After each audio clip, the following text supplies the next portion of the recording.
Baba, tunakushukuru kwa sababu umetuleta pamoja kwa kusudi jema, na naomba ya kwamba kusudi lako litatimia katika kila maisha kwa jina la Yesu, na neno lako na liingie na kuleta nuru, upendo na uzima wa milele, na kuleta matoleo yote kutoka Kalvari kuja kwetu kwa jina la Yesu. Na kushukuru kwa sababu tunajua imekuwa. Kwa jina la Yesu tumeomba. Nipe amina nyingine nzuri. Mungu akubariki. Unaweza ukaketi. Nakuja katika kitabu kile cha Mwanzo sura ile ya 2 mstari wa 18. Mwanzo sura ile ya 2 18. Bwana Mungu akasema, si vema huyo mtu awe peke yake, nitamfanyia msaidizi wa kufanana naye. Tazama mstari wa 24. Kwa hiyo mwanamume atamwacha baba yake na mama yake, naye atambatana na mkewe, nao watakuwa mwili mmoja. Na huo ndio msingi hasa wa familia. Familia kwa ujumla, familia kila mahali, na familia ya Kikristo kwa upekee. Zaburi 68, Zaburi sura ya 68 na mstari ule wa 6. Mungu huwakalisha wapweke nyumbani, wale walio wapweke na wanahisi upweke na wanaona ule upweke kwa kuwa peke yao. Bwana Mungu mwenyewe huwakalisha, waweka wapweke katika nyumba, katika familia. Mtu aliye mpweke, mwanamume, mwanamke aliye mpweke, mwanamume aliye peke yake na mwanamke aliye mpweke. Mungu hutenda kwa mamlaka yake na uweza wake na kuwaweka katika familia. Anasema huwatoa wafungwa wakae hali ya kufanikiwa. Kuna minyororo ya kiroho na minyororo ya kawaida. Kuna minyororo pia ya kitamaduni na kuna minyororo ya kikabila, na kuna watu wanayefungwa katika vifungo vya namna hiyo. Na tunapokuja kwa Mungu, anavunja hiyo minyororo, iwe ni ya kimwili, iwe ni minyororo ya kiroho ya kitamaduni. Lakini unasema bali wakaidi hukaa katika nchi kavu, wao ambao hawaji kwa Mungu. Mungu anapanga kwa ajili yao, na Mungu anasema si vema kwa wewe kuwa peke yako. Wanakuwa ni wakaidi, wanadhani wao ni wenye hekima kuliko Mungu. Wanasema kwa sababu hali iko vizuri kwangu na nipo sawa, sitaji mwanamume, sitaji mwanamke. Bali wakaidi hukaa katika nchi kavu. Wakaidi ambao Mungu anawaambia, sasa nakuletea wewe mume huyu, nakuletea wewe mke huyu, na hili ni agizo langu, ni amri, ni maelekezo yangu kwako, na atakuja pamoja. Na Mungu anasema njoni pamoja na waleteni pamoja, ili msiwe wapweke, msiishi maisha ya upweke, maisha ya kujitenga. Na waleteni pamoja ili kwamba Mungu, ili huyu mwenza aweze kuwa msaidizi kwako na wewe uwe msaidizi kwake, na sasa kwa pamoja muwe pamoja. Na mwanamume akisema ndio tumeoana, huyu mwanamume anasema bado njia yangu ni hii, bado anazungumza ya kwake, amebaki kupanga peke yake na anatenda kivyake. Na huyu ina maana hakuingia katika ndoa. Huyo ni mtu mkaidi tena dhidi ya mpango wa Mungu. Au mwanamke ambaye anasema mimi niko hapa, sawa, tumeoana na sisi kama tumeoana, na sijui kwa nini niliingia katika hili, sipo tayari bado kutimiza lile ambalo Mungu amelichagua kwa ajili yangu kama mke. Huyo ni mkaidi, na huo ukaidi au mtu mkaidi huyo atapelekea sasa kuishi katika nchi kavu. Mungu anataka tuelewe ya kwamba yeye ndiye muumba, anajua kilicho bora kwa ajili ya mwanadamu, mwanamke, mwanamume, na anawaleta hawa wawili kwa pamoja. Mathayo 19 mstari wa 4. Mathayo 19:4, akajibu. Huyu ni Kristo anazungumza hapo, huyu ni Mwokozi, Bwana wetu Yesu Kristo anazungumza. Yeye ndiye bwana harusi wa kanisa. Akajibu akawaambia, hamkusoma? Changamoto yote mnayokumbana nayo, suluhisho, je, hukusoma? Je, ninafanya vizuri katika familia? Unarudi katika neno. Je, hukusoma?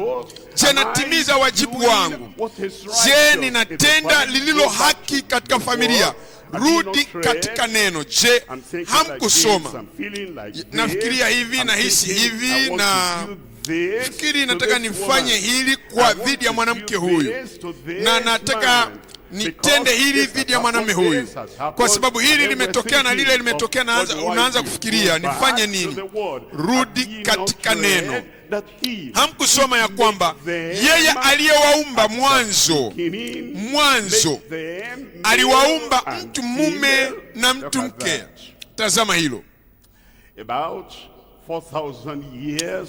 Miaka takribani 4,000 baada ya uumbaji, na ya kwamba sasa Kristo alikuwa anazungumza juu ya ndoa, na miaka mingi imepita tangu uumbaji hadi wakati wetu. Aliyekuwa anaongea wakati ule Yesu, na ndoa nyingi zilikuwa zimetokea.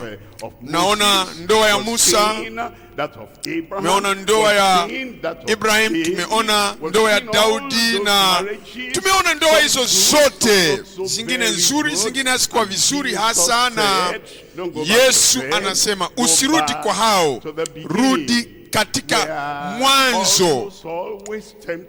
Tunakaribia kujaribiwa kuanza kujifananisha namna tunavyoendelea, na tunajifananisha na kaka fulani na fulani, dada fulani na fulani, mchungaji fulani na fulani.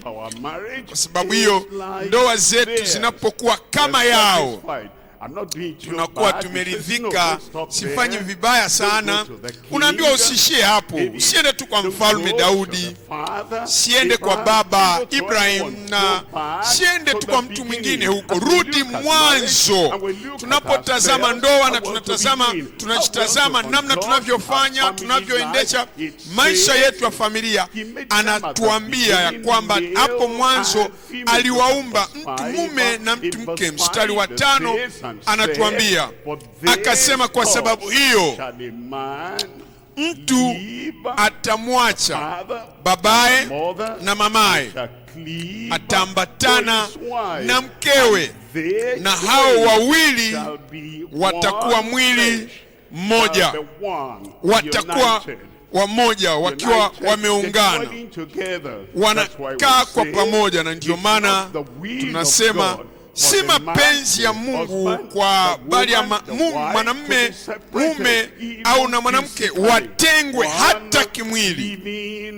Mwingine awe anaishi mahali pengine katika nchi nyingine, na mwingine anaishi katika nchi nyingine.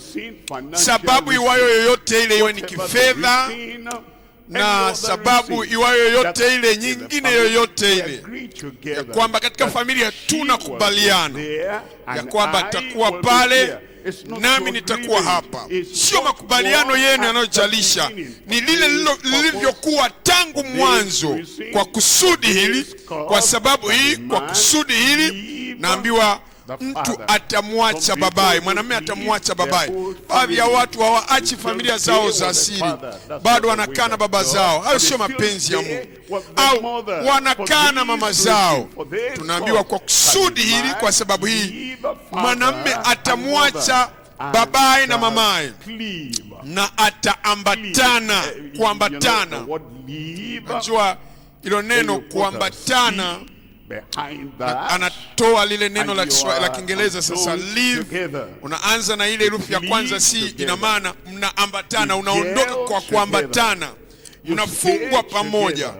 mnakaa kwa pamoja, mnafikiri kwa pamoja, mnapanga kwa pamoja, mnaona kwa pamoja, mnatembea kwa pamoja, na mnatenda kila kitu ambacho mnakusudia kufanya kwa pamoja. Kama waambatanao, mna nia moja, mna moyo mmoja, mna lengo moja, na mnakuwa na mwelekeo mmoja. Nasema ataambatana na mkewe, na hao wawili watakuwa mwili mmoja. Na mstari wa 6 anatuambia hata wamekuwa si wawili tena. Tusome na jirani hapo, some peke yako. Hawako watu waliojitenga, ni wamoja, si wawili tena wasiokubaliana karibia katika kila jambo wanalojadiliana, si wawili tena wanaopingana, isipokuwa labda tunazungumza na watoto. Baba anasema hii ndio njia ya kuiendea.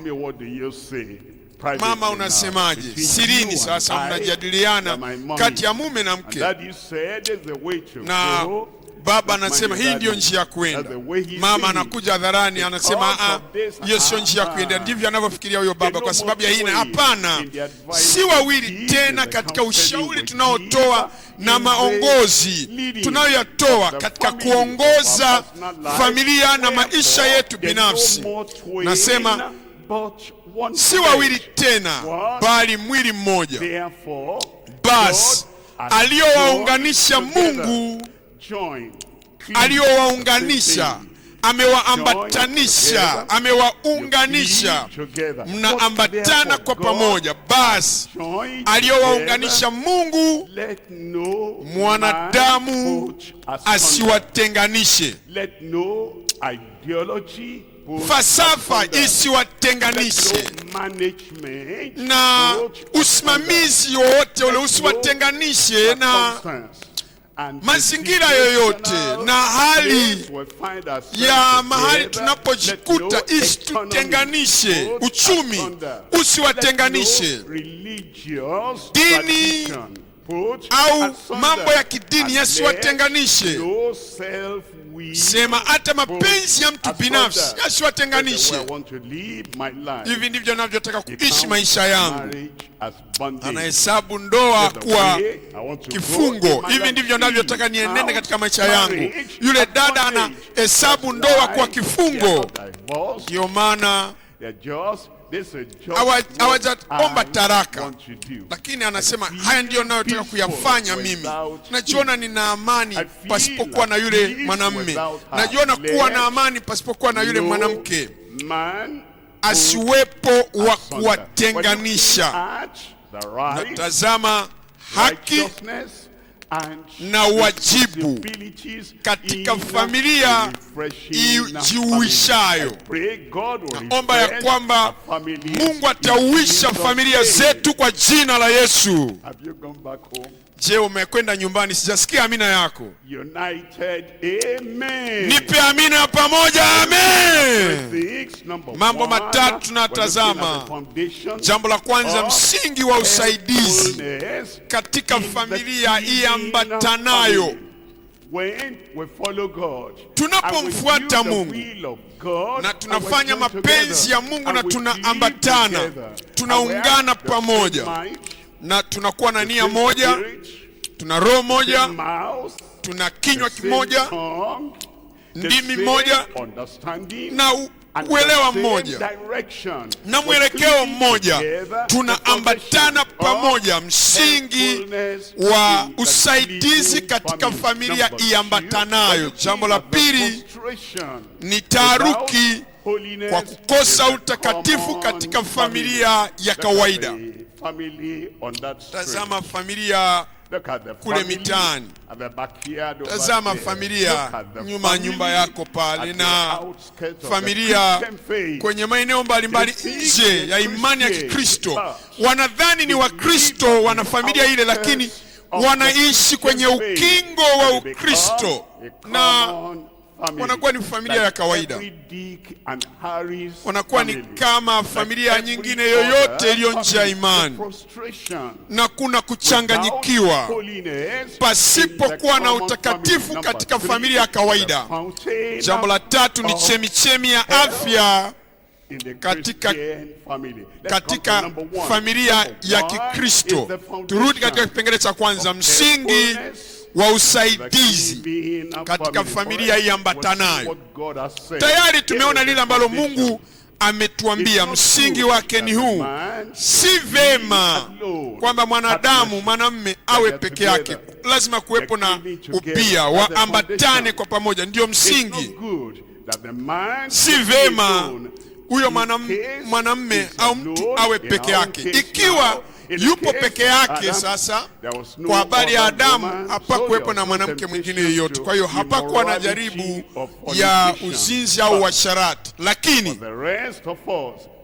kwa ajili ya sisi wote, ulimwengu wote, sababu anasema kwa sababu ya msingi uliowekwa, anatuambia kwamba mtu atamwacha babaye, mwanamume atamwacha babaye. Adamu hakuwa na baba wa kimwili, Hawa hakuwa na baba wa kimwili, na mama pia. Adamu hakuwa na baba wa kimwili, wala Hawa hakuwa na baba wa kimwili. Hawa hakuwa na mama. Haya yameandikwa kwa ajili ya sisi sote, kwa sababu ya yale yaliyotendwa kwa Adamu na Hawa. Sasa mwanamume ataacha dunia, kwa maana ya uzao unaofuata. Sema mwanamume atamwacha babaye na mama na kuambatana na mkewe, ukiwa ndio msingi wa usafi. Msingi wa usafi kwa ajili yetu, usafi kwa ajili ya mwanamke, usafi kwa ajili ya mwanamume. Ndiyo maana wanakaa kwa pamoja kama wanandoa, ni kwa kusudi la ubia, kusudi la usafi, na ni kwa kusudi la ulinzi, kulindana.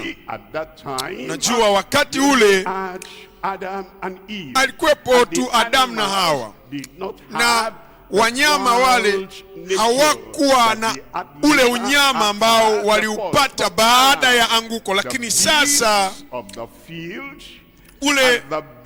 wale wanyama wa kondeni na wanyama huko na wanyama walio na hali hiyo kwenye jamii zetu ni hatari na ni wabaya mno, kwamba ukiwa peke yako kama mwanamke au mwanamume, changamoto iko pale. Kwa hiyo mnakuja kwa pamoja kwa ajili ya kulindana, ili ya kwamba mwanamume analindwa na mkewe na mwanamke analindwa na mumewe, kwa sababu wao wapo pamoja. Anatuambia pia ni kwa ajili ya kuhifadhiwa.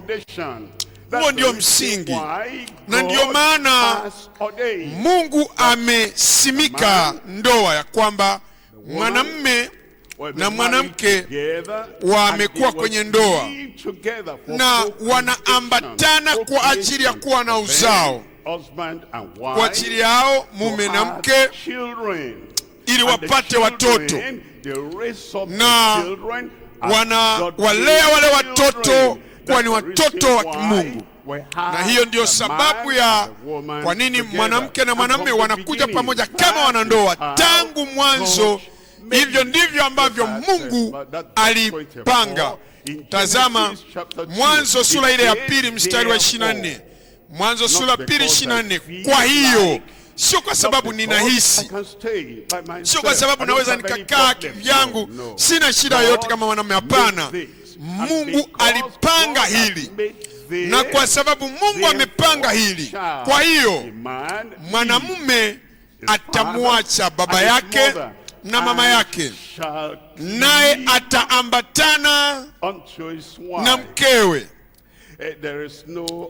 Na unajua hakuna kuepukana, hakuna kutazama mwelekeo mwingine au kuwa na aina ya kutengana kwa maksudi. Kuna kuambatana. Unapohitaji usikivu wako uko pale, unapohitaji usikivu wangu uko pale. Hakuna kuigiza kwamba unasoma gazeti kwa masaa. Nasema hebu niongee na wewe. Nasema unaona kwa jinsi ambavyo na mambo mengine mengi umeingia kwenye ndoa na gazeti. Familia ya kawaida huko duniani wamejikita kwenye hizo luninga na michezo inayochezwa kwenye hizo luninga muda ule, na mke au watoto anakwenda, baba, nahitaji unisikilize, hebu ondoka katika njia yangu, usinizuie, uone ninachokisoma. Ameoa luninga. Hayo sio mapenzi ya Mungu. Anakutaka wewe uwe unapatikana, upatikane kwa ajili ya kila mmoja, na Bwana aziweke sawa familia zetu tena kwa jina la Yesu. Mhubiri sura ile ya 4, Mhubiri sura ile ya 4 mstari wa 9. Mhubiri 4:9, afadhali kuwa wawili kuliko mmoja, afadhali kuwa wawili kuliko mmoja. Hata kama huyo mmoja kama Adamu angekuwa na akili mno kiasi ambacho anawapa majina wanyama wote, bado kuwa wawili ni bora. Hata kama Adamu ni tajiri mno na ana kila kitu ambacho Mungu ameumba, hata kama wewe ni tajiri kiasi gani, mwenye akili kiasi gani, Mungu anasema wawili ni afadhali kuwa wawili kuliko mmoja. Adamu hakuwa na ugonjwa wowote. Adamu alikuwa na afya, ni mzima. Pamoja na hilo, bado wawili ni afadhali, ni bora kuliko mmoja. Haijalishi una nini au una nini, haijalishi tumefanikisha nini au tumejikusanyia utajiri wa kiasi gani au historia yetu ikoje. Neno linasema afadhali kuwa wawili kuliko mmoja, kwa sababu maana hao wawili wapata ijara njema. Kuna ijara na kuna manufaa, wapata ijara njema kwa kazi yao. Mstari wa 2 anasema, kwa maana wakianguka mmoja wao atamwinua mwenzake. Wakianguka, hiyo ndiyo sababu mojawapo ya wanandoa kuja kwa pamoja. Kama itatokea Adamu amerudi, Adamu ulikuwa wapi? Hawa ulikuwa wapi? Nilikuwa nachukua baadhi ya vitu huko, na kabla Adamu hajamfikia mkewe, kwa maana kumfuata, alikuwa ameanguka, amekula lile tunda ambalo Mungu alimwambia usile. Sawa, mpaka wakati huo jambo baya. Sasa Adamu anapaswa kufanya nini, au alipaswa kufanya nini? Mmefanya jambo ambalo halikubaliki, mmefanya jambo ambalo halikutarajiwa. Lakini kama mmoja akianguka, mwingine atamwinua mwenzake. Nahitaji kuzungumza na Mungu juu ya hali hii. Tazama lilolifanya. Hili ndilo ambalo Mungu alisema lisifanyike. Hatuwezi kujua ni kipi ambacho Mungu wa upendo na rehema na huruma, Mungu wa msamaha atafanya, lakini badala ya kumwinua mwenzake, badala ya kumwinua Hawa, akatwaa lile tunda naye kutoka kwa mkewe, naye akala Adamu, na wote wawili, na ni ulimwengu wote huo sasa ulio ndani yao ukaanguka. Na ndiyo maana tuna hali tulio nayo katika ulimwengu. Lakini ole wake aliye peke yake aangukapo, wala hana mwingine wa kumwinua. Hana mwingine wa kumwinua. Kwa nini mwanamke mwanamume anapewa mke? Ni anapewa kufanana naye. Ndio maana ndoa iko pale. Mithali 31 mstari wa 10. Mithali 31:10, mke mwema ni nani awezaye kumwona? Sasa hii ni tofauti na Adamu. Adamu alikaa pale tu, na Mungu akasema si vema kwa Adamu mwanamume kukaa peke yake, mimi nitamfanyia, nitamuumbia msaidizi. Na Adamu hakuwa hata anaomba, Adamu hata hakujua alihitaji mke, lakini Mungu alisema, Muumba alisema, mimi nitamfanyia msaidizi wa kufanana naye. Lakini sasa baada ya wakati ule, wapo wanawake wengi na wakina dada wengi waliopo sasa.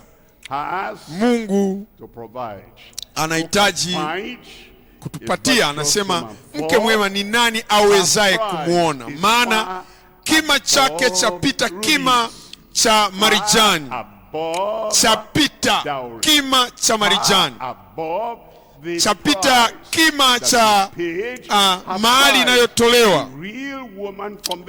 Mwanamke hasa halisi anayetoka kwa Bwana, kima chake, thamani yake ni zaidi ya marijani.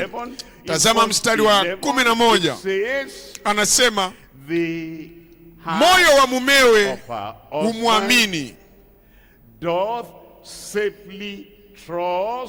na huyo ndiyo mke hasa anayeaminiwa na mumewe, wala hampi mume taharuki au wasiwasi kwa tabia zake. Amsababishi mumewe taharuki kwa kuhisi kwamba ametenda vibaya, wala amfanyi mumewe aanze kumchunguza, kwa sababu anaelekea huko, anaenda kule na anaenda kule, hata akiwa katika uwepo wake. Mke anatenda namna hii, anatenda vile, hapana. Huyo sio mke wa Kikristo, hiyo sio nyumba ya Kikristo. Katika nyumba ya Kikristo, moyo wa mumewe umwamini, wala hata kosa kupata mapato. Tazama mstari wa 12, humtendea mema wala si mabaya siku zote za maisha yake. Huo ndio usaidizi, huyo ndio msaidizi anayetoa usaidizi ulio sahihi na unaopaswa kwa ajili ya mumewe, kwa sababu katika mawazo yake anafikiria mema. Nifanye nini kwa ajili ya mume wangu? Katika matendo yake anatenda vizuri. Nifanye nini ili kuyafanya maisha yake yawe bora? Mume wangu aifanye afya yake iwe bora, na hisia zake, hasira yake iwe bora. Na anajiuliza yule mwanamke, nifanyeje ili nimhudumie mume wangu? Kwa sababu daima anapanga vizuri, anafikiri vizuri, anatenda vema, sio mabaya kila siku. Najua kuna nyakati mmoja kati ya wanandoa naweza akawa na huzuni, hana furaha, na mwanamke kwa upekee anapokuwa ana huzuni asemi ya kwamba sawa, mimi na huzuni, kwa nini yeye ana furaha mume wangu? Ngoja nihamishie kiasi cha huzuni yangu kidogo kwake. Namjua, nimemsoma mume wangu na najua nini kinachoweza kumkasirisha, nini kinachoweza kumhuzunisha, nini kinachoweza kumchukiza. Hapana, mwanamke ambaye Mungu amemtoa kuwa mkeo, ambaye kima chake ni zaidi ya marijani, atatenda mema siku zote za maisha yake, wala si mabaya. Upande wa pili, mume pia, mume anaweza akawa na mzigo ametoka nao kazini huko, ana huzuni, amekasirika. Mume anaweza kawa amepata habari mbaya kutoka mbali, kwa sababu ya hilo, hiyo umpelekea kuwa na huzuni. Huyu mwanamume aseme, huyu mwanamke hajui lolote lile ambalo linaendelea katika ulimwengu, na daima mwanamke amefurahi, amechangamka, mcheshi. Sasa nitahamisha kiasi cha huzuni yangu kidogo kumpelekea. Hapana, hiyo sio ndoa ya Kikristo ambayo inamtaka mwenza wako awe na huzuni kwa sababu wewe una huzuni. Unamtaka yeye awe amedhoofika kwa sababu wewe ni dhaifu, na kwa sababu hiyo unamtendea mema mkeo kila siku, siku zote za maisha yake. Na Bwana anathibitisha hilo katika maisha yetu kwa jina la Yesu. Samueli wa pili sura 10 na mstari wa 11. Hapa ni mfano wa usaidizi tunaotoa katika ndoa. Wewe unamsaidia mkeo na mkeo anakusaidia wewe. Kuna mambo naweza ukafanya vizuri wewe ambayo atamsaidia yeye, na kuna mambo anayoweza kufanya vizuri mkeo yanayoweza kusaidia wewe. Akasema, wakiwa Washami hodari mno kwangu. Hiyo ni Samueli wa pili sura ya 11. Ndipo wewe utanisaidia. Lakini wana wa Amoni wakiwa ni hodari mno kwako, ndipo mimi nitakuja nikusaidie wewe. Unaona usaidizi upande wote. Na unapokuwa na mzigo unaobeba, uwe ni mzigo wa kihisia, mzigo wa kiroho unaohitaji kuubeba, na mzigo wa kawaida unatakiwa kuubeba, au mzigo wa kitaaluma na ni mzito mno kwa ajili yako, ndio maana niko hapa. Niamini, hebu funguka na nieleze, nitakupa usaidizi. Na mwingine mwenza mwingine. Sasa mke, unapokuwa na mzigo, mmepata habari mbaya kutoka katika nchi ya mbali, kutoka kwa ndugu zako, na unahisi mzigo ule. Kwa nini unanyamaza? Kwa nini usizungumze? Kwa sababu usaidizi unatoka pande zote mbili. Unapokuwa na mzigo, una mzigo juu ya mwanao mmojawapo, usibebe huo mzigo peke yako. Usaidizi unatoka pande zote mbili. Ninaloliona wakati unapohitaji msaada, nakupa msaada.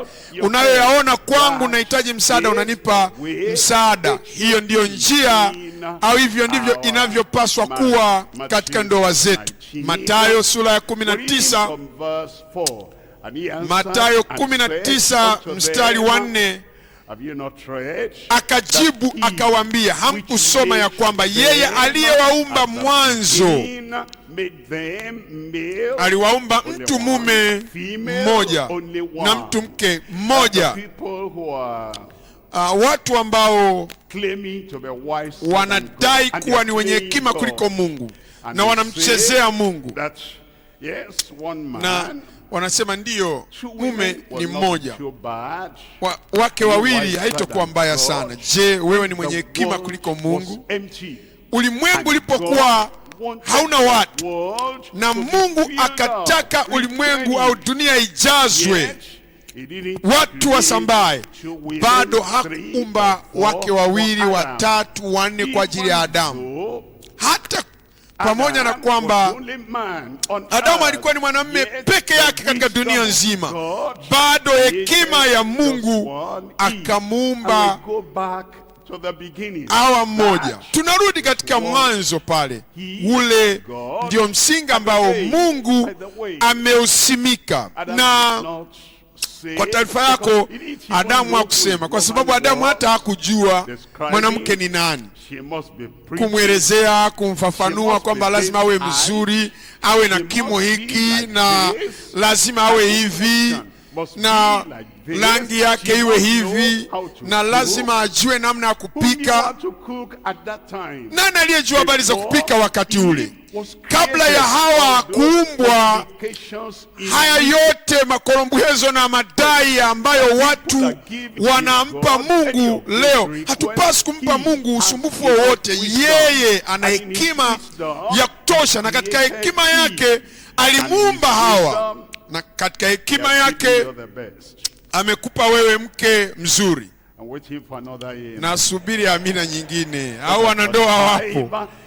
Mstari wa 5 akasema, kwa sababu hiyo mtu atamwacha babaye na mamaye, ataambatana na mkewe, na hao wawili watakuwa mwili. Niambie, watakuwa namna gani? Kwa hiyo mama atakiwi kuingilia familia ya mwanaye na kumtenga mwana na mkewe, na kutwaa ule usikivu sasa toka kwa mwana ambaye alitakiwa ampe mkewe, anaupeleka kwa mamaye, mama asije kujipanda kati yao, kati ya mwanaye na mke wa mwanaye, na kwanza kumwamuru, sasa unapika kwa ajili ya mwanangu, hili ndilo nalolitaka kwa ajili ya mwanangu. Kwa nini unafanya hivi? Kwa nini unafanya? Hapana, mama hapaswi kuja na kuingia katika familia ya mwanae na kufanya mengine, au familia ya binti yake, wala baba na ndugu hawatakiwi kuja kuingia na kuwatenga mama kabla haujaja. Mimi na mume wangu tulikuwa katika hali ya kawaida, na aliposema nami nilitaja mama, tangu umekuja fahamu wangu umeanza kumwacha mume wangu. Huo ni wakati ambapo sasa mama anatakiwa kuanza kufikiria kuondoka katika hiyo familia, ili wale ambao Mungu amewaunganisha na lolote, iwe ni utamaduni na mambo mengine, yasiwatenganishe. Mstari wa 6 anasema hata wamekuwa si wawili tena, bali. Kwa hiyo Yesu anasema hawajatengwa, hawajatengwa, ni wamoja katika mafundisho ya Kristo. Si tu kwamba hatujapeana taraka, hatujatarakiana kwa muda huu tu, hebu ondoka kwenye mgongo wangu, hatujatarakiana ila kwa wakati huu tu, nahitaji kwa peke yangu. Yesu anasema hawa si wawili tena, bali mwili mmoja. Basi aliyowaunganisha Mungu, mwanadamu asiwatenganishe. Nahitaji amina nzuri hapo. Wala mshauri, wala mshauri asiwatenganishe. Nawaambieni nyinyi habari yangu, nakwambia wewe mshauri, sasa namna ambavyo mke wangu ananitendea nini, najua Biblia inasema, lakini mshauri huyo sasa, unaposema najua Biblia inasema lakini, katika hali hii huyo mshauri anakaribia kuwatenganisha hao watu, anakaribia kupanda mbegu mbaya katika moyo wa huyo mke na huyo binti mdogo. Naomba ya kwamba Mungu atatusaidia kudumu mahali ambapo Mungu ameweka neno lake kwa jina la Yesu. Achana na hayo mengine yote huko, ambataneni na tatizo liwalo lolote litakalokuja.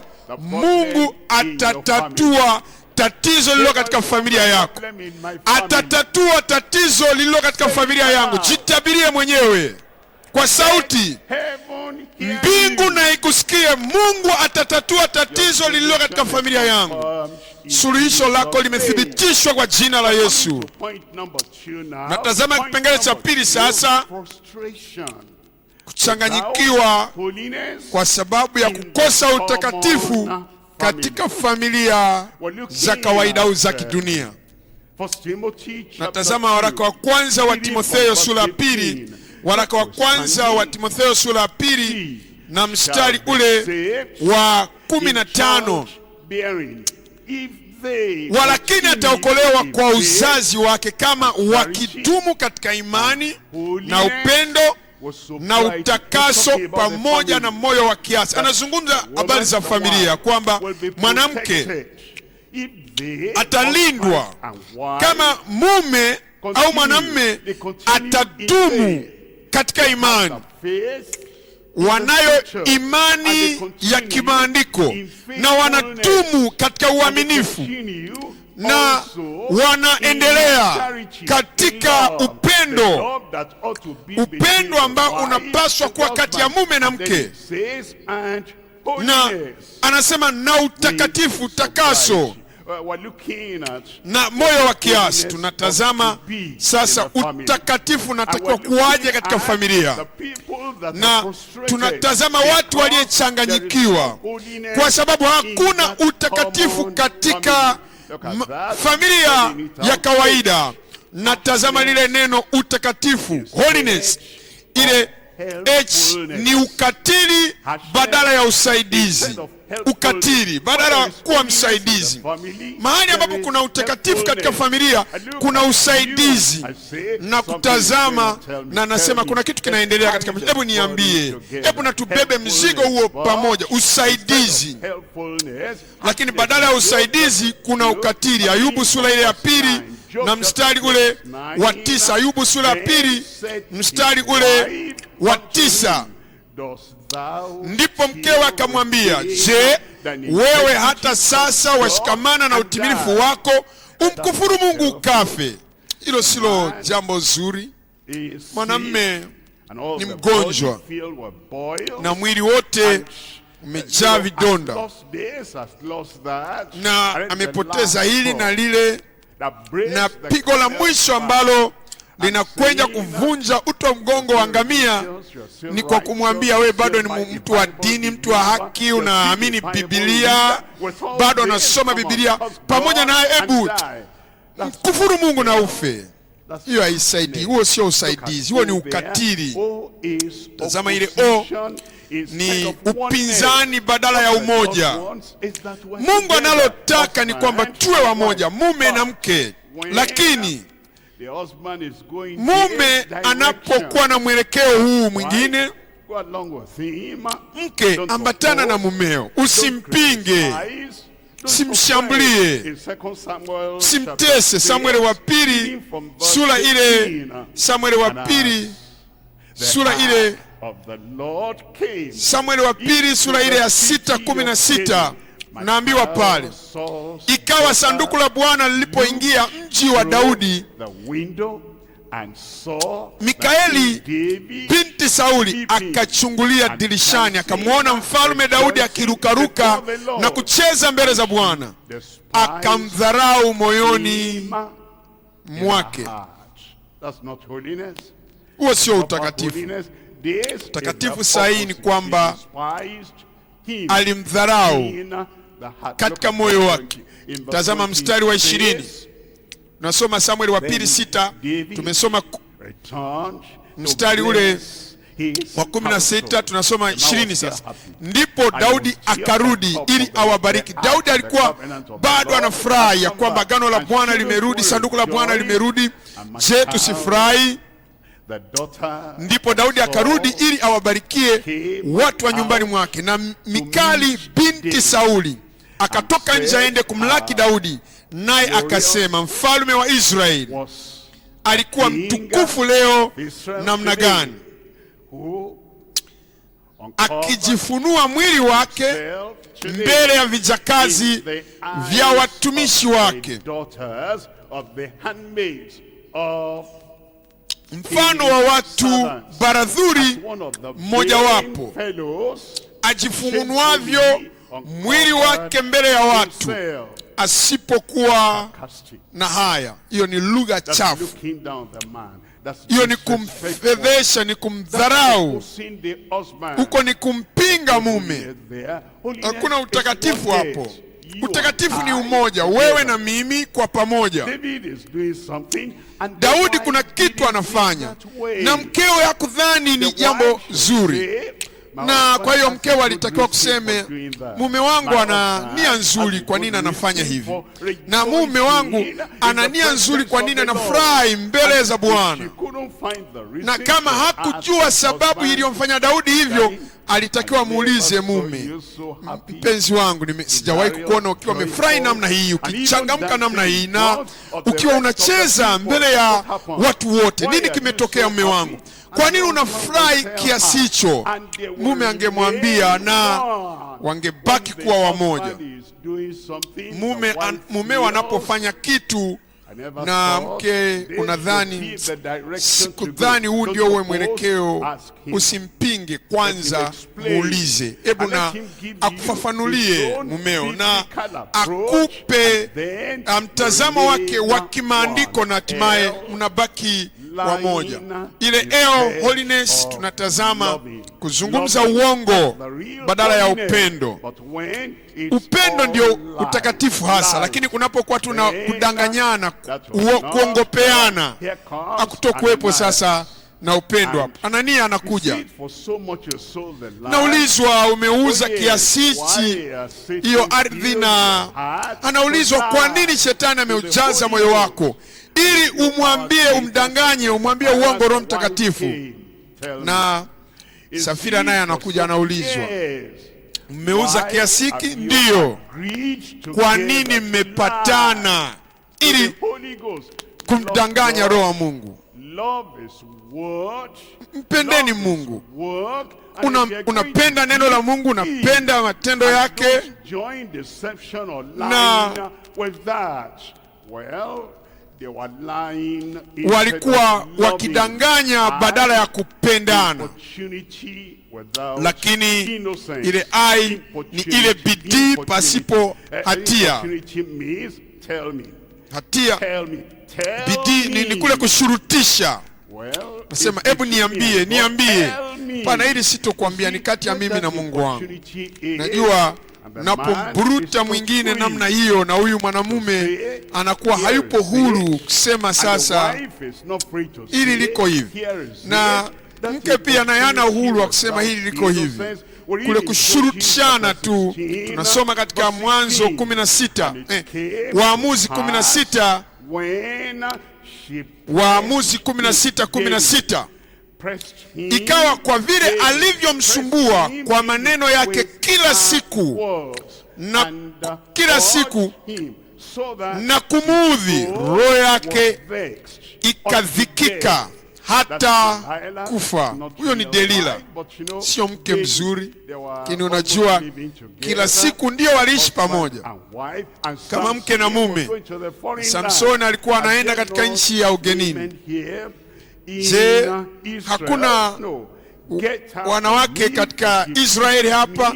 Kasema hapana, namtaka Delila maana ananifurahisha. Lakini alichukua huyo, na hatimaye Delila akawa anamshurutisha na kumfanya huyu mtu aseme yote ambayo hakupaswa kuyazungumza, kwa maana hayakuwa na faida na wala yasingemsaidia.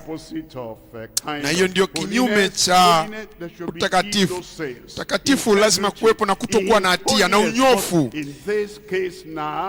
Lakini katika hali ya Samsoni hapa kuwepo na hali ya usafi, kulikuwepo na kushurutishwa ya kwamba nitakushinikiza na kumshinikiza mpaka hatoweza kujizuia. Na ile tunaona uzembe wa asili mpya. Mungu anataka tuwe na asili mpya, na ameahidi kutupa asili mpya, lakini tunakuwa ni wazembe. Iwe ni mume anakuwa ni mzembe juu ya wokovu wa Bwana ambao unaleta moyo mpya, unaotupa asili mpya. Wokovu unatupa asili ya kiungu. Mume anatenda kwa asili ya kawaida, na mke anatenda na anaenenda katika asili ya kiroho. Hamwezi kulandana. Au ni mume ndio anatenda kwa moyo mpya na asili mpya, lakini mke anatenda kwa moyo wa jiwe. Hamtorandana. Lazima wote tuwe na asili mpya. Tuambia katika waraka wa pili wa Petro sura ya kwanza, waraka wa pili wa Petro sura ya kwanza mstari wa 3, kwa kuwa uweza wake wa uungu umetukirimia vitu vyote, na anaweza akampa mume na mke vyote wanavyovihitaji vipasavyo uzima na utauwa, kwa kumjua yeye aliyetuita kwa utukufu wake na wema wake mwenyewe. Tazama mstari wa 4. Tena kwa hayo ametukirimia ahadi kubwa mno za thamani, ili kwamba kwa hizo mpate kuwa washirika wa tabia ya uungu. Tabia ya uungu. Kama hiyo tabia ya uungu naweza nikaipata mimi, kwa nini nisiombe ili niipate?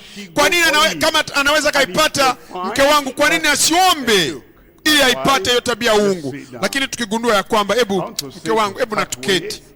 Nataka kwanza niseme ya kwamba mke wangu sipendelei, sifurahishwi namna ambavyo nimekuwa nikikutendea. Nataka kuwepo na badiliko, na sidhani, sina uhakika kama na wewe unafurahia namna ambavyo unaniitikiaga. Kuna misuguano mno.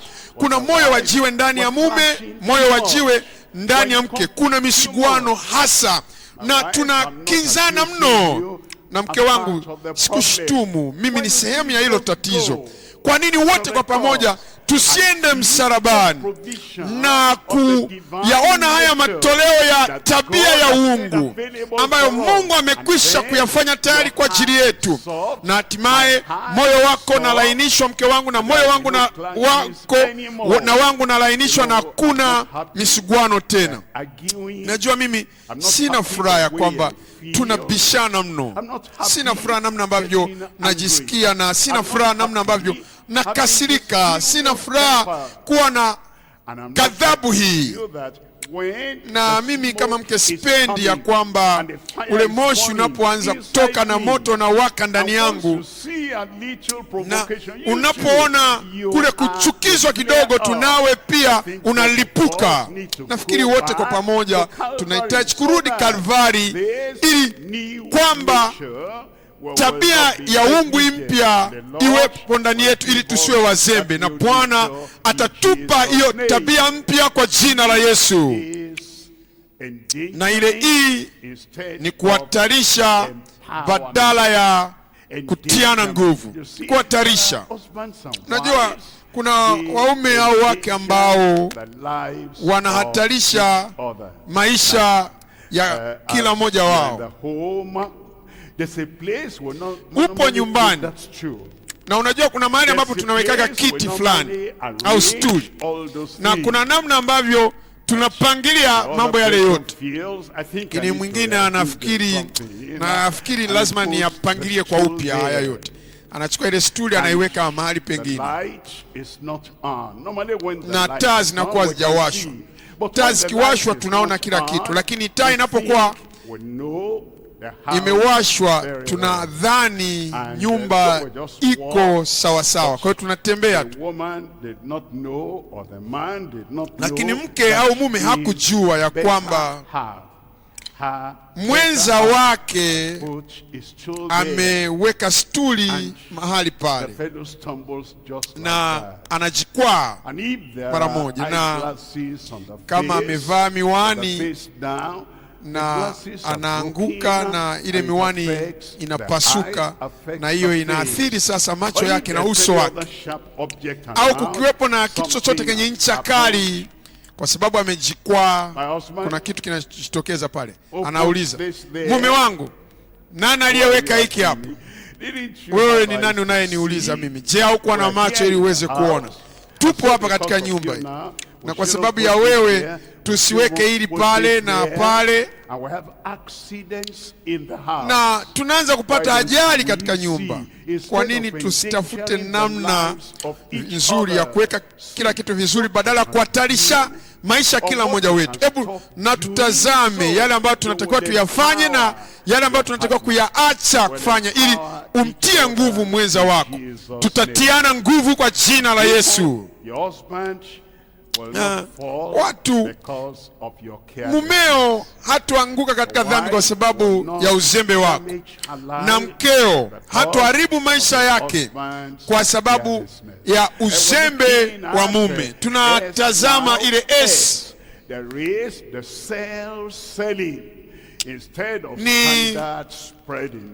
ni kiwango kijiuzacho badala ya kuthibitika.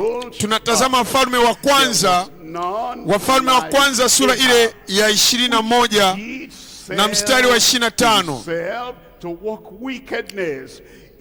Lakini hapakuwa na mtu kama Ahabu aliyejiuza atende maovu machoni pa Bwana, ambaye Yezebeli mkewe alimchochea. Yezebeli mkewe alimchochea. Mwanamke alikuwa na mamlaka hasa katika ile nyumba, kiasi ambacho Ahabu alisahau viwango vyote vya maandiko alivyojua kabla ya Yezebeli kuja katika maisha yake. Na katika uhalisia, Ahabu alijiuza, akajisalimisha, akauza akili yake na uwezo wake wa kufikiri na ufahamu wake, akauza hasa utu wake halisi wa mwanamume na wa mfalme katika Israeli. Mfalme katika Israeli lazima achukue maandiko na kujisomea. Anatuambia na anatakiwa hata aandike na kusoma ili kwamba aweze kuwa anatunza neno la Mungu maisha yake yote. Lakini Ahabu alijiuza, hakuwa na kushawishika, hakuwa na uwezo tena wa kufikiria wala kushitoa wala kujiweka wakfu tena katika familia ambayo sasa iwe ni mke. Amejiuza. Alikuwa ni mtu aliyejitoa kwa ajili ya uinjilisti kabla ya kuolewa. Alijitoa katika kujitolea kumpa Bwana sadaka na matoleo mbalimbali. Alikuwa anafanya mara kwa mara, lakini sasa kule kushawishika kwake ameuza, na ule ujasiri wake ameuza kila alichokuwa nacho binafsi na amemuuzia mume. Sasa mume ni mzembe, sio mwamini, sio mwana wa Mungu. Au mume ndiye aliyekuwa amemjua Bwana, mtu aliyeshawishika na mtu aliyejiweka wakfu na mtu mwenye ujasiri. Lakini sasa mke ametwaa moyo wake. Huyu mume hana moyo tena kwa ajili ya kazi ya Mungu, hana nia tena wala ujasiri, hana utu wa mgongo tena, hana uthabiti, kwa sababu sasa hasemi tena maandiko yanasemaje, au anasema mke wangu amesemaje, sio tena Biblia inasemaje, ni mke wangu anasemaje, sio tena Kristo ni Mwokozi na Bwana wangu, Bwana wangu anasemaje. Hapana, anasema mke wangu anasemaje. Sio tena je, nitafika mbinguni nikifanya hili? Je, nitakuwa tayari kwa ajili ya unyakuo nikienda katika mwelekeo huu? Hapana, ni mpenzi wangu, mwenza wangu unasemaje? Na mke anasema umefanya vizuri kuniuliza. Anataka daima mtawale Ahabu, na huyu Ahabu akajiuza. Naomba ya kwamba hautokuwa kama mtu huyu. Na ile esi ni kupanga hila badala ya kuwa msaidizi. Isaka alikuwa ni mzee sasa, na macho ya Isaka yalikuwa yamefifia na yalikuwa na kiza, na mkewe sasa Rebeka asipojua, nani mwingine atakayejua? Sasa alijua ya kwamba huyu mwanamume alikuwa hawezi kuona vizuri kwa sababu ya utu uzima. Na Isaka akamwambia Esau, nenda ukaniletee mawindo, chakula ambacho napenda. Na Rebeka aliposikia hilo, alianza kupanga hila. Wake au wenza hawatakiwi kupanga hila, wanatakiwa wawape usaidizi wenza wao. Kama utatenda kama msaidizi, utakiwa kufanya kama ambavyo Rebeka alifanya. Na Rebeka alipomwona mwanaye amekwenda kwa ajili ya mawindo, alitakiwa aende kwa mumewe kwa unyenyekevu na maombi, na mwambie, mume wangu, nimekusikia ulichokuwa unamwambia mwanetu Esau, na nashukuru kwa kile unachotaka kukifanya, lakini nimekuambia kabla hawajazaliwa ya kwamba nilipokuwa napata shida na ule ujauzito nilimwambia Mungu, na hili ndilo ambalo Mungu alimwambia, ya kwamba Yakobo atabeba mbaraka wa Ibrahim na Isaka. Mume wangu, haliko hivi. Kwa nini hatuendi kumuuliza Mungu ya kwamba kwa kuwa hili ndilo ambalo Mungu aliniambia na kushirikisha wewe? Na Isaka anapokuja na ufahamu mwingine wa Isaka, sasa bado angembariki Isaka, lakini asingeweka baraka ya mwisho ya Ibrahim na Isaka kwake, kwa sababu Mungu alikuwa amesimika ya kwamba yeye atakuwa ni Mungu wa Ibrahim, Isaka na Yakobo. Kutunga hila kusingekuwa na maana hata katika familia zetu. Hila ndio inayoharibu familia zetu, kwa sababu ya kutunga hila na udanganyifu badala ya kusaidiana. Kipengele cha tatu sasa, kipengele cha tatu ni chemichemi ya afya katika familia ya Kikristo. Chemichemi ya afya katika familia ya Kikristo. Bwana ametupa familia za Kikristo na ametupa ahadi nyingi mno. Kutoka 15:26 ni ahadi iliyotukuka mno. Kutoka 23:25 na 26 ni ahadi iliyotukuka mno.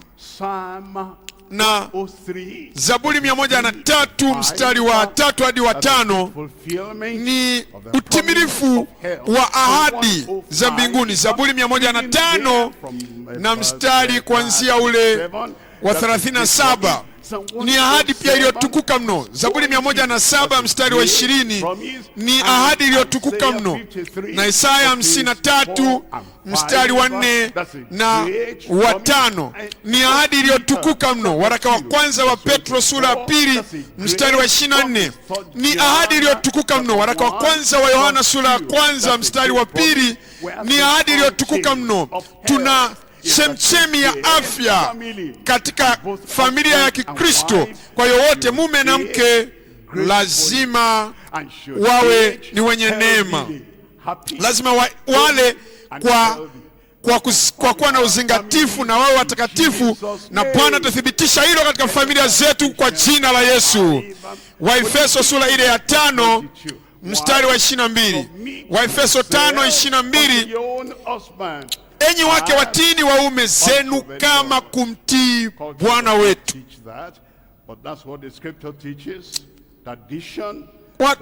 Utamaduni na mambo mengine hayafundishi hilo, lakini maandiko yanafundisha hilo. Wanasaikolojia wa dunia na hawafundishi hilo, maandiko yanafundisha hilo.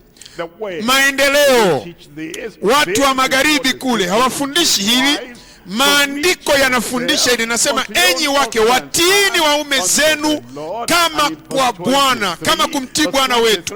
Mstari wa 23 anasema kwa maana mume ni kichwa cha mkewe. Utamaduni, ustaarabu wa sasa na mawazo hayo mengine yote na vitabu vinavyokuja sasa kutoka magharibi, watu weupe hawafundishi hili. Wanafundisha nini? 50 kwa 50. Na katika baadhi ya tamaduni mke ana 60% na mume 40%. Lakini hata watu ambao wanajaribu sasa wanasema 50 kwa 50, lakini hapana, mume ndio kichwa cha mkewe. Nipe amina nzuri. Wakina dada tu, wanawake ndio waseme amina ya kimaandiko, kwa kuwa mume ndio kichwa cha mkewe, kama Kristo naye ni kichwa cha kanisa, naye ni mwokozi wa mwili. Tazama mstari wa 25, 25, enyi waume wapendeni wake zenu. Wakina kaka na wanaume, wakina baba wanisaidie kusema amina nzuri, amen. Sasa sisikilize hizi hadithi za huko wanazozizungumza huko duniani, na hizi video maalum wanazozitengeneza, na hawa watu wote wanaojaribu kushawishi na kupenyeza katika nia na mioyo ya waamini. Na najua enyi waume wapendeni, hao watu uko nje wafuati tena, kama Kristo naye alivyolipenda kanisa, kama Kristo naye alivyolipenda kanisa.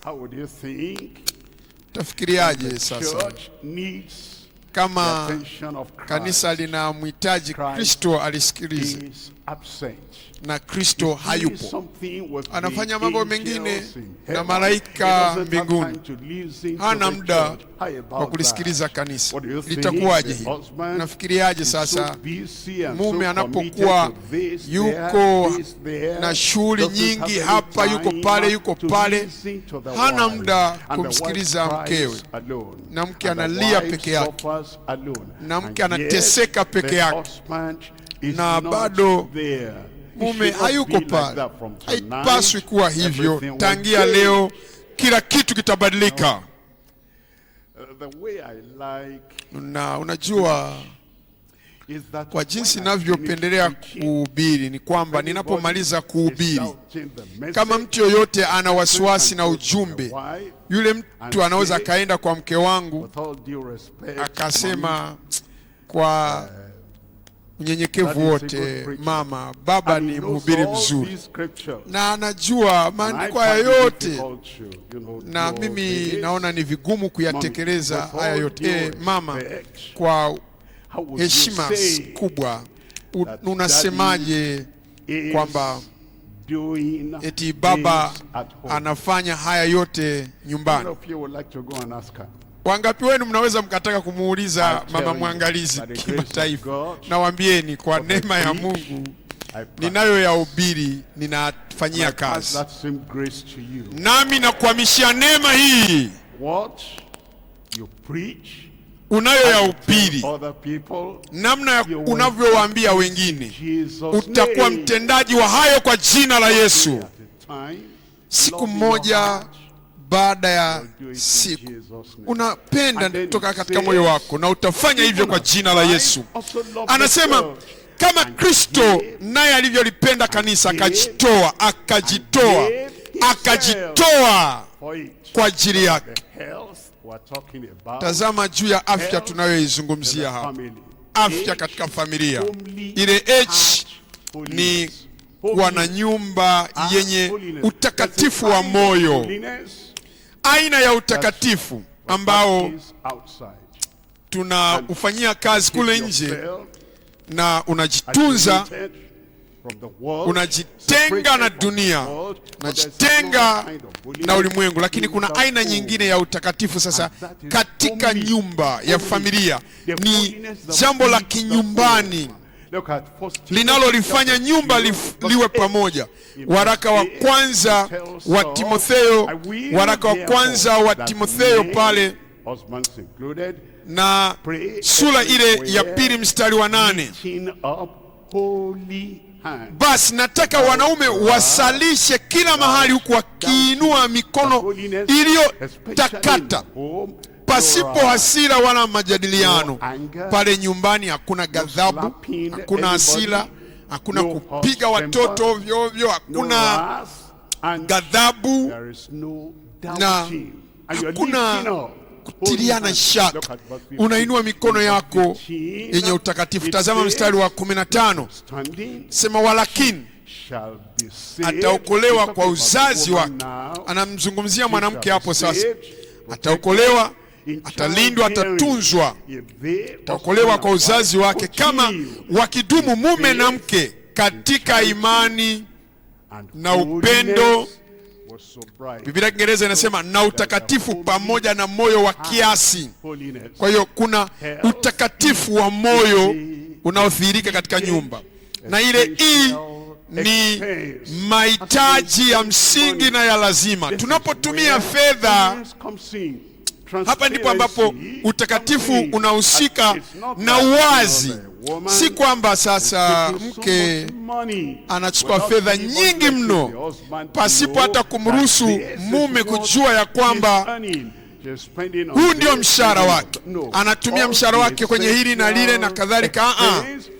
Mahitaji yaliyo ya msingi na matumizi ya msingi tunayaweka mezani kabla hatujamtumia fedha yule na yule na yule. Mke wangu, hili ndilo ninalopanga, hebu na tulitazame kwa pamoja. Sawa mume wangu, ni jambo zuri, lakini unakumbuka tunahitaji kulipa kodi ya nyumba, unakumbuka tunahitaji kuwa na chakula na mfuko wa mchele ni kiasi gani kwa sasa. Kwa hiyo hatuwezi kutumia fedha kama tulivyokuwa tunatumia miaka 5 iliyopita. Mambo yamebadilika. Kwa hiyo kuna matumizi yaliyo ya msingi, hasa fedha kwa ajili ya kulipia ada ya watoto. Umesikia kule shuleni wameongeza ni kiasi fulani. Kwa hiyo hizi ndio fedha tulizo nazo. Kwa hiyo tunapanga kwa pamoja. Huo ni utakatifu, ni uzingatifu wa mahitaji au matumizi yaliyo ya msingi. Tunaambiwa katika waraka wa kwanza wa Timotheo sura ile ya 5 na mstari wa 6, bali yeye asiyejizuia nafsi yake amekufa ingawa yu hai. Mwanamke asiyejali kwamba wana chakula kiasi gani na wanakosa chakula kiasi gani nyumbani, tuwe tuna vya kutosha kwa maana fedha kulipa ada za watoto. Yeye yupo bize na anasa. Pale kuna harusi na wamekubaliana wawe na sare aina fulani, na yeye ananunua hiyo sare, na kuna mtu ana harusi pale na yeye tayari anajiandaa kununua tiketi kwenda huko. Mke wangu, hatuna fedha. Hapana, lazima nishiriki ile harusi, lazima tutumie fedha kwa namna ambavyo tunakuwa na tahadhari juu ya mahitaji ya familia. Bali yeye asiyejizuia nafsi yake amekufa ingawa yu hai. Mstari wa 7 ni waraka wa kwanza wa Timotheo sura 5. Tumesoma wa 6, tunasoma wa 7. Mambo hayo pia uyaagize ili wasiwe na lawama. Mstari wa 8, lakini mtu yoyote asiyewatunza waliye wake, yani wale wa nyumbani mwake, hasa mume, mke, watoto, nasema huyo mtu asipowatunza au ameikana imani. Anaweza akafundisha lakini ameikana imani. Anaweza akawa anashuhudia lakini ameikana imani. Anaweza akaimba nyimbo nzuri lakini ameikana imani. Utakatifu ambao unajumuisha kuhusika na mahitaji na kuhudumia familia lazima yazingatiwe, na huyo mtu anapokuwa ajali hayo anakuwa tena ni mbaya kuliko mtu asiyeamini. Na ile A ni ule upendo na usaidizi ulio sahihi. Tutunze familia zetu ziwe na afya. Mke wangu anahitaji msaada wangu na mumeo anahitaji msaada wako, msaada sahihi wenye upendo, saidizi. Tunafanya hivyo kwa upendo, hatununguniki, hatulalamiki, tunafanya kwa usahihi na kwa upendo mmoja kwa mwingine. Yohana sura ile ya 13, Yohana 13:34, amri mpya nawapa, mpendane kama vile nilivyo wapenda nyinyi, nanyi mpendane vivyo hivyo. Mstari wa 35, hivyo watu wote watatambua ya kuwa nyinyi mmekuwa wanafunzi wangu, wafuasi wangu, mkiwa na upendo nyinyi kwa nyinyi. Na hii afya tunaizungumzia, na maana ni kujifunza ili tuishi na kuambatana katika upendo. Tunajifunza ili tuishi na kuambatana katika upendo, katika ndoa, katika familia, mume na mke. Tunajifunza ili tuishi unajifunza ili uishi kama baba, kama mama. Hatukujua kaka, dada, huo ndio mwanzo wa kuishi na kuambatana na mumeo, kuambatana na mkeo. Sasa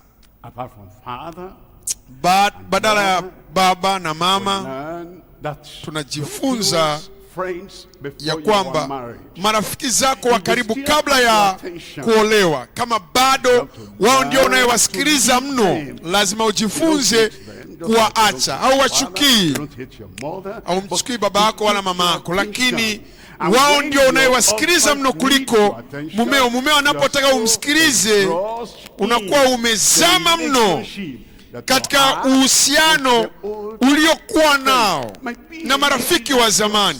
Anaweza kawa ni mwanamke kama wewe, lakini mumeo anagundua ya kwamba upendo wako kwa ajili ya huyo mwanamke uko nje umezidi kiasi ambacho unakuwa humjali yeye. Anapohitaji umjali, hauwezi kumjali kwa sababu yule rafiki mwanamke wa zamani anazungumza nawe kwenye simu.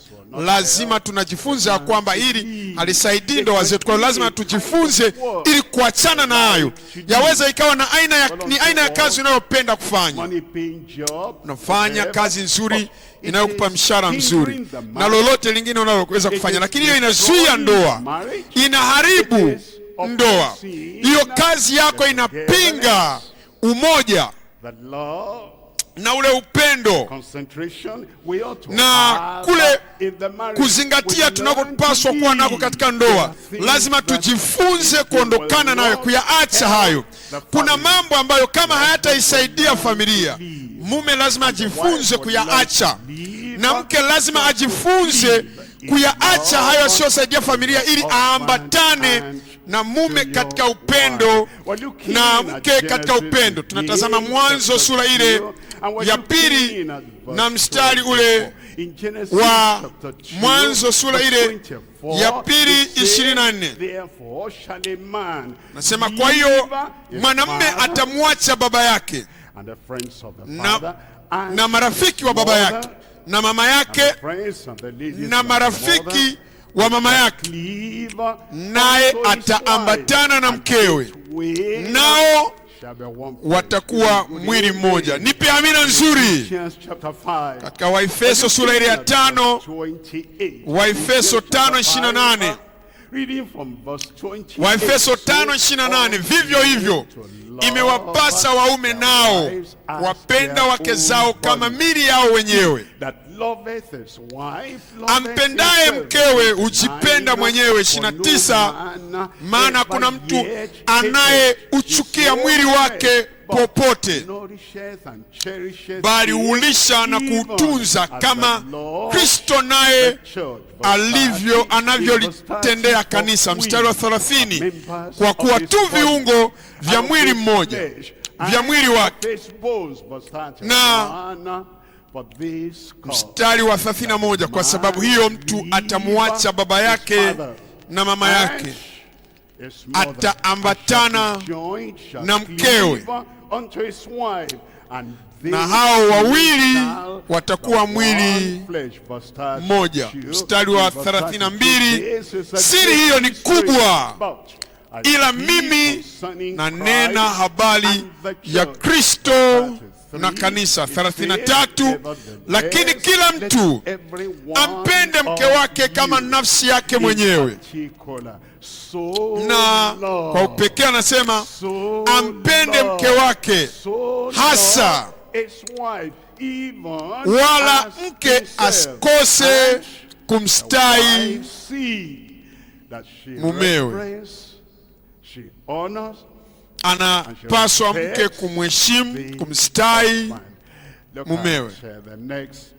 Tazama ile T pale, ni upole na ndimi yenye uaminifu, ulimi ambao wenye upole na ukweli. Naweza tukazungumza lolote lile kwa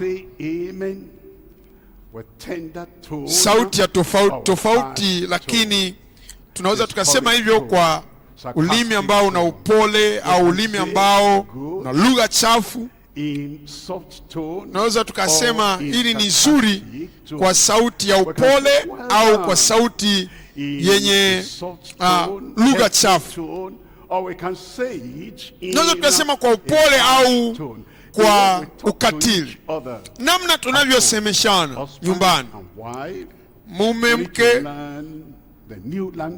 lazima tujifunze lugha mpya ambayo mke atasema, nashukuru kwa namna unavyonisemesha, hata kama ananisaisha mume wangu, au mke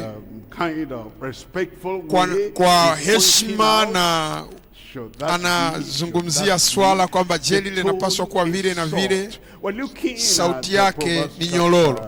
Mithali, tunatazama Mithali 15, Mithali 15 mstari wa kwanza, jawabu la upole ugeuza hasira, bali neno liumizalo huchochea ghadhabu. Jawabu upole, upole katika ule uaminifu na katika ule ulimi. Na ile H ni usafi, furaha na ule umoja. Tuko wamoja, kila mahali kuna usafi katika nyumba na mambo yamepangiliwa vizuri. Haturuhusu mbu waingie ndani, na sio gharama kubwa mno nunua vyandarua na dawa na zuia mbu, na tuifanye nyumba iwe safi na nyumba iwe ni safi, hasa kana kwamba tunamtarajia mgeni. Mume yupo juu kuliko wageni. Kwa hiyo kama tunaweza tukaiandaa nyumba kwa ajili ya wageni, iandae hiyo nyumba kwa ajili ya mumeo. Furaha katika nyumba yenu na shangwe katika nyumba zenu, furaha katika nyumba zenu. Amina. Afya katika nyumba zenu. Na maombi yangu kwa ajili ya kila nyumba katika kanisa letu, utakuwepo na kuinuliwa kuliko tukuka kwa jina la Yesu. Jalisi mahitaji hayo Bwana atakupatia. Sahau mambo yaliyopita. Hebu na turudi nyumbani na kuinua viwango vya furaha, viwango vya utakatifu na viwango vya afya na viwango vya usaidizi. Nyumba njema kwa ajili ya kila mmoja wetu kwa jina la Yesu. Na tuinuke sasa na tuseme na Bwana katika maombi. Tuyachukue yote tuliyasikia, tuyawasilishe kwa Bwana katika maombi, na Bwana mwenyewe atatusaidia kuweza kufanya masaisho yaliyo sahihi na masaisho yaliyo ya muhimu na masaisho ya mahusiano binafsi. Fungua kinywa chako na useme na Bwana katika maombi. Msaada, msaada, msaada ufaao, msaada sahihi kwa ajili ya mwenza wako. Wakati wa maombi, onyesha wema kuliko ulivyokuwa unafanya huko zamani. Hakuna ukatili, no opposition, hakuna kupingana, no lying, hakuna kuongopeana, opportunity that drives the man, hakuna kushurutishana kuna kumfukuza yule mume mbali na anavyotakiwa kuwa, kushurutisha ambako kuna mtesa mwanamke. No negligence, hakuna kuzembea, hakuna uzembe, no endangering, wala hakuna kuhatarisha maisha ya mwenza, selling, wala hakuna kujiuza, no scheming, wala hila, na kuwepo na utakatifu sahihi na wa kweli katika nyumba. Msaada na usaidizi. Saidianeni.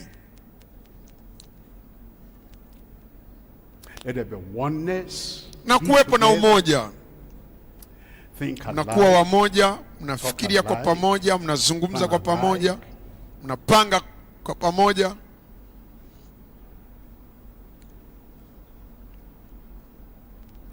Love and loyalty.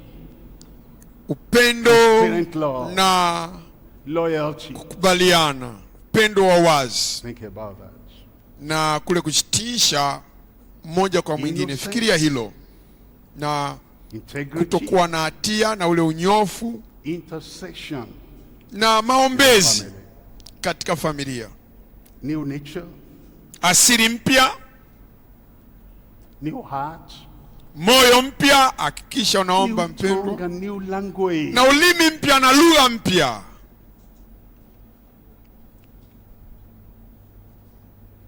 Tell the Lord. Mwambie Bwana. Empowerment. Nivike nguvu. Encourage. Nitie moyo.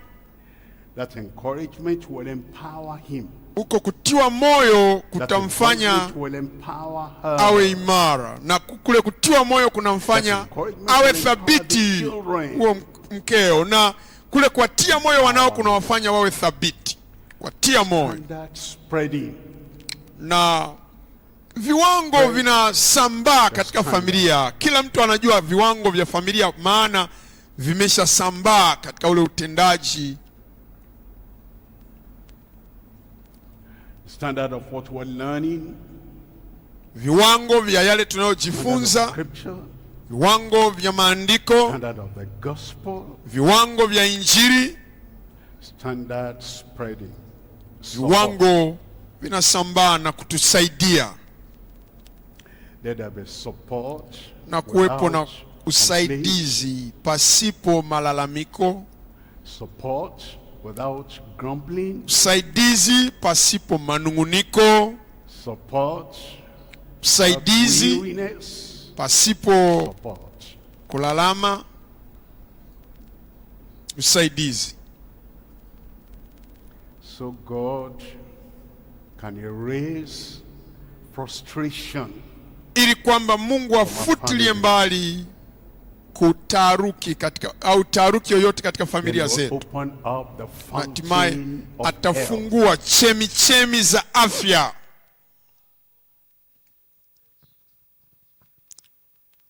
Chemichemi ya afya katika familia. Na kuwepo na utakatifu wa moyo katika familia. Mume ni mtakatifu. Mke ni mtakatifu. Na unadhirika utakatifu mmoja kwa mwingine. Mioyo iko pamoja.